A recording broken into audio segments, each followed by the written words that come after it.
नमस्कार साथियों। आज हम बात करने वाले हैं कि कैसे पाकिस्तान पूरी दुनिया को खतरे की ओर ले जा रहा है। अब देखो, किसी भी जो न्यूक्लियर पावर देश है, अगर वह डिफ़ॉल्टर की तरफ जा रहा है तो वह खतरा सिर्फ उस देश के लिए नहीं, पूरी दुनिया के लिए हो सकता है। क्योंकि जब किसी देश के अंदर अगर वो न्यूक्लियर पावर है और उसके अंदर अगर सिविल वार जैसी घटना होती है, जैसे कि श्रीलंका में हुई थी, वहाँ के लोग प्राइम मिनिस्टर जो प्रेसिडेंट है उनके घर पे जाकर गर्दा कर रहे थे। सिविल वार जैसी अगर घटना हुई तो वह पूरी दुनिया के लिए खतरा हो सकता है। अभी श्रीलंका का समझो ठीक है, क्योंकि उसके पास उतने अच्छे हथियार नहीं है। वो एक मिलिट्री के तरफ से उतना अच्छा देश नहीं है। लेकिन पाकिस्तान में ऐसा नहीं। पाकिस्तान एक न्यूक्लियर पावर कंट्री है और वो मुस्लिम एक कंट्री है, और इसी बीच पाकिस्तान के अंदर आतंकवादी भी बहुत है। इसलिए अगर पाकिस्तान में सिविल वार जैसी घटना हुई और अगर तालिबान की जैसे पाकिस्तान के ऊपर अगर किसी आतंकवादी घटना आतंकवादी संगठन ने टेक ओवर किया तो यह पूरी दुनिया के लिए खतरनाक साबित हो सकता है। ये तो पहले हमें पता है। लेकिन फ़िलहाल में एक जो वहाँ के नेता तो नहीं कह सकते, लेकिन वो एक आदमी ने ऐसा बयान दिया है जिसकी वजह से जो बाइडन का जो बयान था कि Pakistan is most dangerous country in the world, वह बयान सच में सच होने की कगार पर है। क्या है? पाकिस्तान के जो TLP तहरीक-ए-लब्बैक पाकिस्तान जो एक संगठन है, उसके एक कट्टरपंथी मौलाना ने कहा कि आप दूसरों की तरफ भीख मांगने मत जाओ। कि देखो, पाकिस्तान में अभी फ़िलहाल फाइनेंशियल क्राइसिस चल रहा है, उसके पास पैसा नहीं है। जो फॉरेक्स रिजर्व है वो लगभग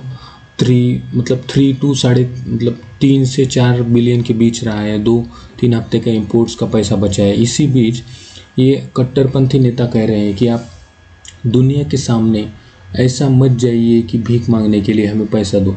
आप क्या करिए, एक हाथ में परमाणु बम और दूसरे हाथ में कुरान लेकर जाइए, पूरी दुनिया को नष्ट करने की डर से।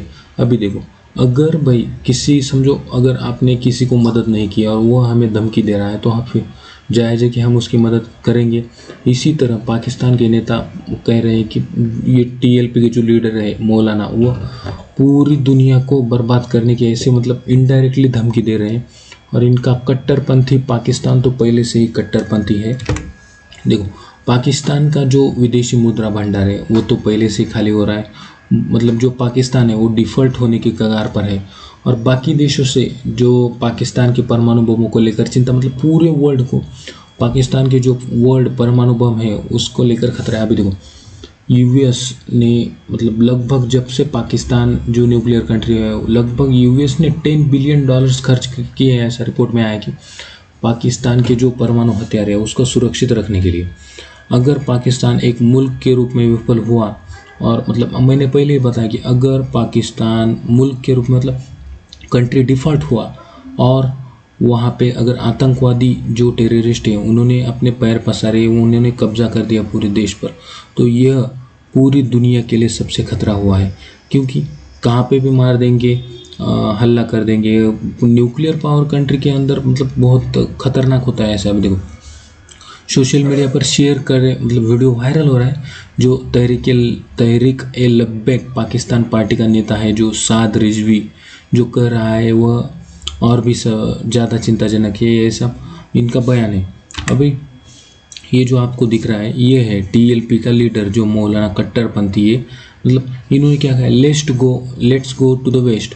दुनिया की वेस्ट, पश्चिम ताकतें जो हैं, क्या यूरोप है और अमेरिका है, इनकी तरफ चलो, एक हाथ में कुरान लेके और एक हाथ में न्यूक्लियर बम लेके। क्योंकि उनको धमकाएंगे तो they will immediately give us money, ऐसा इनका कहना है।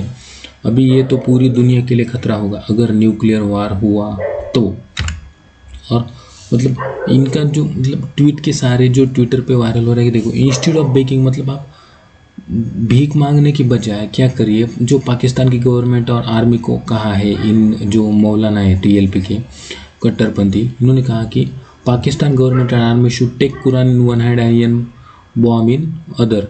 इन्होंने क्या कहा कि पाकिस्तान की जो गवर्नमेंट और आर्मी है उन्होंने एक हाथ में कुरान और एक हाथ में न्यूक्लियर बम लेकर दूसरे पूरी दुनिया को डराना चाहिए और अपनी जो डिमांड्स है वो फुलफिल करनी चाहिए। पाकिस्तान के रेडिकल ग्रुप जो तहरीक-ए-लिब्बैक पाकिस्तान है, उसके जो अमीर हफीज साद हुसैन रिजवी है, इनका मतलब बहुत ही डेंजर बयान है।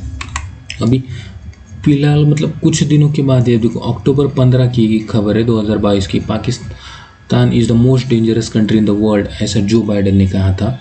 क्योंकि भाई समझ में ना, क्योंकि अगर किसी की खुद की मतलब लायकी नहीं है कि वह खुद ये करे, क्या न्यूक्लियर बम को अगर उसके पास रखने की क्षमता नहीं है, फिर भी तुम्हारे पास है, फाइनेंशियल क्राइसिस से तुम गुजर रहे हो, आटा महंगा हुआ है तुम्हारे उधर से, और पूरी दुनिया चिंता में है कि अगर पाकिस्तान में सिविल वार जैसा हालात हुआ तो वह पूरी दुनिया इससे बर्बाद हो जाएगी।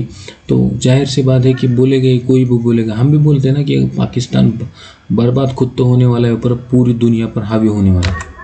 और ये तो अभी बताया ना, भीख मांगने की ज़रूरत नहीं है। आप क्या करिए, न्यूक्लियर बम और कुरान हाथ में लेकर दुनिया को डराओ। कट्टरपंथी पाकिस्तान के नेता जो है, उन्होंने बोला खुद खाने के लिए पैसा नहीं है और दुनिया को डरा रहे हैं। अभी देखो, हफीज साद जो मैंने कहा कट्टरपंथी, तहरीक-ए-लिब्बैक पाकिस्तान के जो नेता हैं, नवंबर 20 2020 में पिता जो खादिम, इनके पिताजी हफीज साद के हुसैन रिजवी की मौत के बाद साद रिजवी इसका टीएलपी के लेकर डर, जो पहले इनके पिता थे वो मर गए 2022 में, अब ये खुद है। अभी देखो इनका क्या कहना है, एक बार बाहर निकलो, कुरान अपने एक हाथ में रखो और एटम बम दूसरे हाथ में रखो और पूरी दुनिया पे कहर बरसाओ। ऐसा ये जो कट्टरपंथी इनका कहना है, मतलब पूरी दुनिया को बर्बाद कर दो। और अगर ऐसा हुआ तो पाकिस्तान को खुद तो बर्बाद हो गया, लेकिन दुनिया को भी अपने साथ ले जाएगा। अब देखो कौन है ये जो साद रिजवी, इनका कौन है। अभी देखो वीडियो में नज़र आ रहा है ना, ये देखो साल 2020 में उसने पाकिस्तान सरकार को धमकी दी थी। वो कहा था कि अगर पैगंबर मोहम्मद के चित्र बनाने वाले फ्रांस के राजदूत, आपको तो मामला मालूम होगा कि फ्रांस के एक राजदूत ने जो मतलब उन्होंने पैगंबर मोहम्मद साहब पर टिप्पणी की थी, तो उसके बिना राजदूत को देश से नहीं निकाला गया तो पूरे मुल्क में, इनका कहना था कि उस राजदूत को पूरे देश से निकाल दो, फ्रांस के राजदूत को। और हालांकि अगर नहीं निकाला तो मुल्क में विरोध प्रदर्शन किए जाएंगे, ऐसा इनका कहना था। हालांकि बाद में रिजवी को गिरफ्तार कर लिया गया था। पिता खादिम रिजवी जो थे, उनके निधन के बाद टीएलपी के लीडर इनके हाथ में आ गई कमान टीएलपी की। और ये जो टीएलपी के लीडर है 2015 में समूह में शामिल हुआ था, उसने पार्टी के उप महासचिव के रूप में काम किया है जो टीएलपी के हैं। इसके साथ ही नवंबर इनके पिता कब गुजरे 2020 में, उसके बाद इन्होंने जो टीएलपी की कमान संभाली, उनकी उम्र 29 साल है। लेकिन इसने भाषण आग उगलने वाले जैसे होते ही दिया है कि पहले से ही पाकिस्तान को कोई मतलब स्टेबल कंट्री नहीं मान रहा है, खाने के लिए आटा नहीं है, कुछ नहीं, बर्बाद होने वाला है। और फिर ऐसा बयान आ रहा है। हाल ही में तो वहाँ पे कितने आतंकवादी हमले हो रहे हैं, मतलब मस्जिद में बम फट रहा है, कहाँ पे फट रहा है, लोग मर रहे हैं, ऐसा हो रहा है। और इसके साथ ही सरकार ने उस पर पाकिस्तान के आतंकवादी विरोधी अधिनियम जो 1997 के तहत आरोप लगाया था, जिसकी वजह से देश में अशांति फैल गई है। इस पर आरोप भी लगाया कि देश में अशांति फैला रहा है। और जो 12 अप्रैल 2021 को पाकिस्तान सरकार ने लाहौर में रिजवी को गिरफ्तार भी किया था, इनके कट्टरपंथी बयानों की वजह से। और मतलब ये पाकिस्तान की पहले से ही आदत है कि पूरी दुनिया पर बर्बाद करने पे जुड़ा होता है, और इसकी वजह से पूरी दुनिया को खतरा होता है रहता है। तो आपको कहना चाहिए कि अगर आपको वीडियो पसंद आया तो लाइक कर दीजिए, चैनल पर नए हो तो सब्सक्राइब कर दीजिए। मिलते हैं अगली खबर लेके, तब तक के लिए बाय।